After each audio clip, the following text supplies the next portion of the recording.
Hey everybody, what is going on? I hope you guys are all doing well, and welcome to another tutorial video. In this video, I'm going to be explaining to you guys how you can create a account on Netflix, so let's get right into it. As you can see, I'm using the browser version on my PC. You can use whatever you want. However, I'm pretty sure this is the easiest and best method you can use, so let's get right into it. Once you get to the main page, all you need to do is enter your email address and then click Get Started. Then you need to enter a password, and I'll just enter whichever one.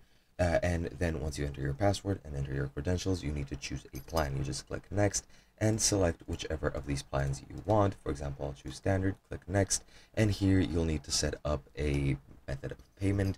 As you can see, I only currently have credit or debit cards in my country. However, your country might be different. You might have other methods of actually paying for the subscription, but all you need to do is select your method, enter the information that is needed, and once that's done, you will have your balance subtracted, or the cost of Netflix subtracted from your balance, and then you'll have an account which you can freely use. It is recommended so that you can recover your password to verify your email and your phone number if you wish to do that.